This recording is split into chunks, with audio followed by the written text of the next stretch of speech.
Green from Morocco. I caught some flack for commenting the other day that the Usos might be the greatest tag team of all time. But I wanted to get your opinion on the matter because I wasn't around for the great tag team boom in the late 80s. But the Usos tick all the boxes for me. Classic matches like Hell in a Cell 2017 and WrestleMania 39. Great presentation, fantastic character work, phenomenally underrated mic work from Jey Uso. Main evented WrestleMania. They got the lineage, they have the longevity, the accolades, and the legacy of being the longest reigning tag team champions of all time, and a key part of one of the most dominant factions of all time. And they're not even close to retirement yet. I know being the greatest is not exactly quantifiable, but do you think such an argument can be made? Yes, I think you can make the argument. Do I think the Usos are the greatest tag team of all time? Not even close, no. But can you make the argument that they're in the conversation? Yeah, of course you can. Because they have been on top for a long time. They have been multiple-time tag team champions. They are part of the top storyline in this company now for going on 3 years. They did just headline WrestleMania. No other tag team ever has headlined a WrestleMania. There was a tag team match in the first WrestleMania, but they weren't real teams. The Usos were the first and only real permanent tag team. Not even Kevin Owens and Sami Zayn. The Usos became the first to headline WrestleMania. So they will always be able to point to that. And Jey Uso is very good on the microphone and has come into his own and his own character work. But there's just too many great tag teams for me to put the Usos in the number one spot. And you could, if you're going to judge it just based on accolades alone, then I guess they would be number one. But if we're talking WWE. But me personally, I mean, I still look at teams like Hart Foundation, Demolition.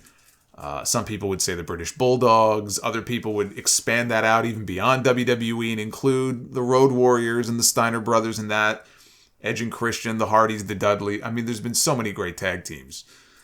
That I can't, I don't, where the Usos land on the list, again, they're not done yet. They're not retired yet, but I don't know where they'll land ultimately when they do call it quits on my list. Who knows how many more years of great matches and accolades they have, right? Probably many more years. So where they'll end up, will they end up in my top 10? Maybe. I'm not even sure if it'll be in my top 10. Clearly they're in yours. But I don't see them as being the greatest tag team of all time. I can't rank them above those greatest tag teams. I just can't do it. But they may get there yet. They may get into that top 10 or even top 5 when all is said and done. I just can't put them there right now. And the other thing also to keep in mind when it comes to the Usos, and this is where I think actually they get screwed over in a way. The Usos have all of these accolades and all of these accomplishments. And they're on top of the world right now.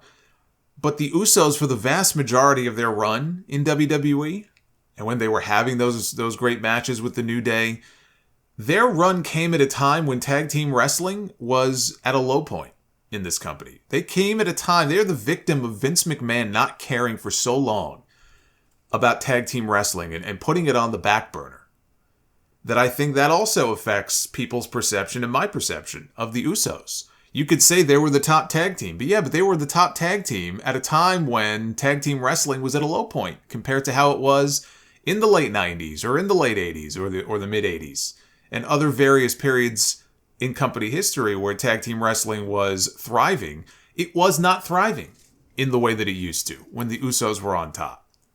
So you say, well, they were on the top of the tag team division, but yeah, the division was way down here compared to where it used to be. So they're victims of that. They're victims of Vince McMahon not caring about tag team wrestling for far too long. And I think that also affects their standing.